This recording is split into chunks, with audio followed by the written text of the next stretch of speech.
Bonjour amis praticiens de Reiki et maîtres enseignants de Reiki.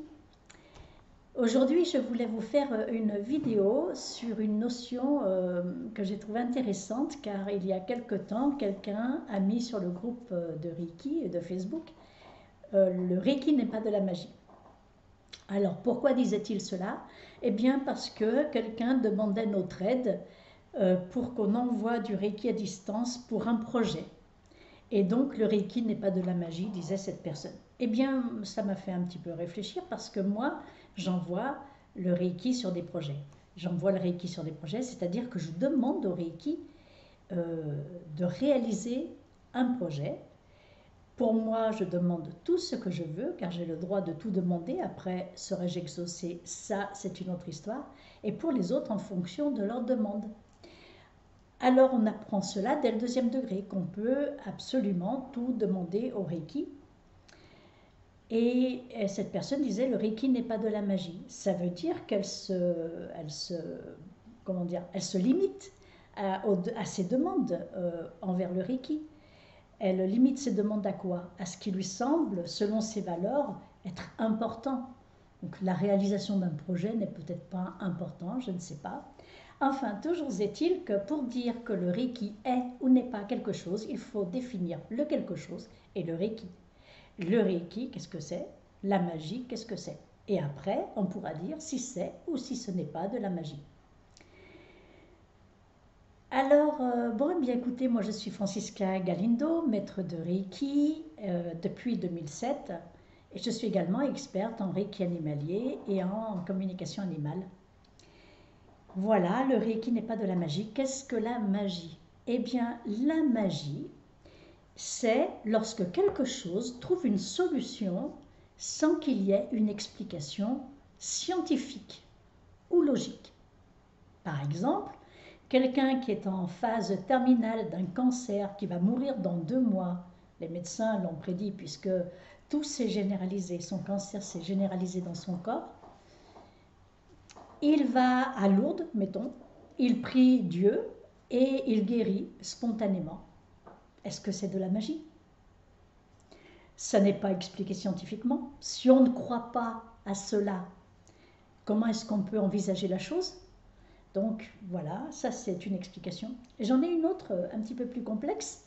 Quelqu'un a un cancer en phase terminale, il va mourir dans 2 mois. Il ne fait rien du tout. Il ne va pas à Lourdes, il ne fait pas brûler de cierge, il n'appelle pas Dieu, il n'appelle pas le Reiki, il n'appelle rien du tout. Juste, il prend son sac à dos et part sur les chemins, voir où est-ce qu'il s'arrête un jour. Il arrête tout, il quitte sa famille, son travail, ses amis, et il part tout seul avec son sac à dos. Et il guérit spontanément de son cancer. Qu'est-ce qu'il s'est passé? Que s'est-il passé pour lui? Est-ce que c'est de la magie? Il n'y a pas d'explication scientifique, il n'y a pas d'explication logique. Est-ce que c'est de la magie? Alors, qu'est-ce que la magie? Eh bien, la magie, voyez-vous, c'est ce qui ne peut pas s'expliquer scientifiquement ou logiquement. Alors, ce n'est pas parce que quelque chose aujourd'hui ne peut pas s'expliquer scientifiquement ou logiquement que c'est quelque chose qui ne sera jamais expliqué scientifiquement ou logiquement. Je vais vous donner un exemple. Au Moyen-Âge, enfin au Moyen-Âge, je ne sais pas exactement quand, il y a eu une grosse répression envers certaines femmes, pas beaucoup de femmes et quelques hommes, beaucoup plus de femmes que d'hommes quand même dans ces circonstances-là, qui étaient menées par l'Église catholique pour traquer les sorciers et les sorcières qui pratiquaient la magie. Et il y a des sorcières qui ont été brûlées sur le bûcher parce que c'était en réalité des sages-femmes et qu'elles aidaient les femmes à accoucher. Et d'autres parce que c'était des guérisseuses. Et notamment, il y avait une pratique que ces femmes-là faisaient pour faire cicatriser une plaie, par exemple, c'est qu'elles mettaient du pain moisi sur la plaie. Donc, elles mouillaient du pain moisi, elles le mettaient sur la plaie, elles enroulaient la plaie avec quelque chose, un bout de tissu, et la plaie guérissait. Donc, ça n'était pas expliqué scientifiquement, ça n'était pas expliqué logiquement, parce que le pain moisi, c'est plutôt quelque chose de pas propre. Hein. Ça n'était pas donc expliqué logiquement. Et pourtant, la plaie guérissait. Donc ces femmes-là, elles faisaient commerce avec le diable, avec le malin, avec qui vous voulez. Et donc elles étaient brûlées sur le bûcher. Et quelques centaines d'années plus tard, quelques scientifiques ont découvert la pénicilline. Et la pénicilline, c'est un champignon issu d'une moisissure.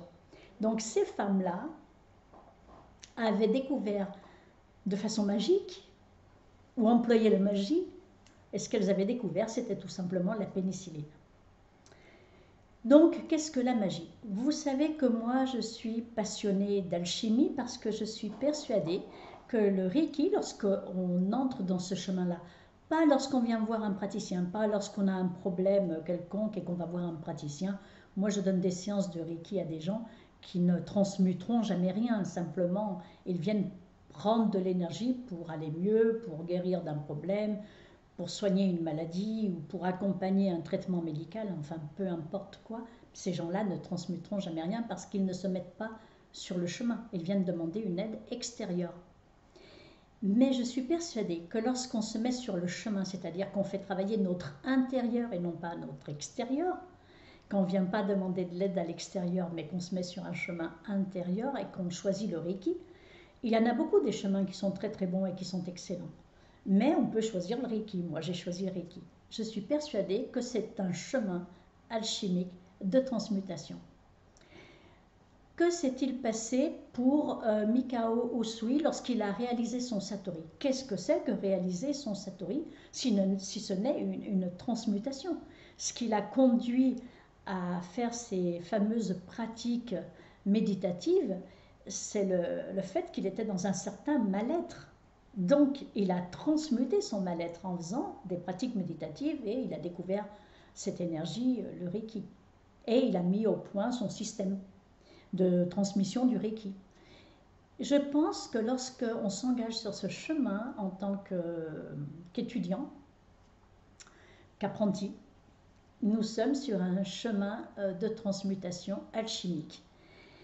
Et vous savez que je me passionne donc pour l'alchimie et que j'écoute beaucoup de conférences de Patrick Burenstenas.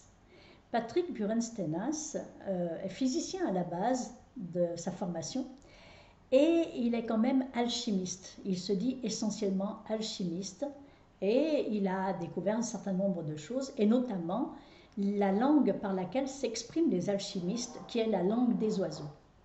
Revenons à pourquoi je vous dis tout ça. Vous allez me dire, mais pourquoi elle nous dit tout ça? Elle fait une digression, là, dans le Reiki n'est pas de la magie. Eh bien, si. Si, le Reiki est de la magie parce que, comme dit Patrick Burenstenas, et comme disent les gens qui emploient la langue des oiseaux, qui est autre chose que des jeux de mots, qui va bien au-delà que des jeux de mots, et encore bien au-delà que l'interprétation psychanalytique de supermarché ou de comptoir, la langue des oiseaux, il y a quelque chose qui résonne en nous au plus profond de nos cellules et de notre âme. Et donc, on vient à notre âme, et bien la magie, c'est lorsque l'âme agit. Et lorsque l'âme agit, eh bien, il y a des résultats extraordinaires que peut-être nous ne pouvons pas expliquer aujourd'hui scientifiquement ni logiquement, mais peut-être que dans 100 ou 200 ans ou 300 ans, les scientifiques auront découvert le pourquoi du comment de la chose. Donc le Reiki n'est pas de la magie, je ne suis pas d'accord. Le Reiki est peut-être une pratique magique, ne serait-ce que parce que l'âme agit. Et lorsque nous demandons au Reiki d'intervenir ou d'intercéder en la faveur de quelqu'un pour réaliser un projet, la réussite à un examen, la réussite à un concours ou la guérison de quelque chose, d'une maladie, la grande différence qu'il y a entre le Reiki et d'autres pratiques de magie, c'est que le Reiki a fait un choix. Le Reiki peut faire le choix de ne pas vous exaucer. Il se peut que lorsque vous demandez quelque chose au Reiki, le Reiki dise non. Non maintenant. Ça ne veut pas dire que ce sera non la semaine prochaine. Non maintenant, parce que maintenant, ce n'est peut-être pas bon pour vous. Parce que maintenant, ce n'est peut-être pas bon pour les autres. Parce que maintenant, ce n'est pas en harmonie avec l'univers. Et le Reiki agit toujours dans le moment présent, dans l'instant présent. Donc, renouvelez votre demande, peut-être avec d'autres mots, une autre phrase, et un jour, vous serez exaucé par le Reiki lorsqu'il découvrira que c'est bon pour vous ce que vous demandez, que c'est bon pour les autres et que c'est en harmonie avec l'univers. Voilà ce que je voulais vous dire à propos de Reiki et magie. Je vous dis à bientôt pour une nouvelle vidéo. Je vous dis à bientôt pour une nouvelle vidéo. Au revoir et vivez joyeux.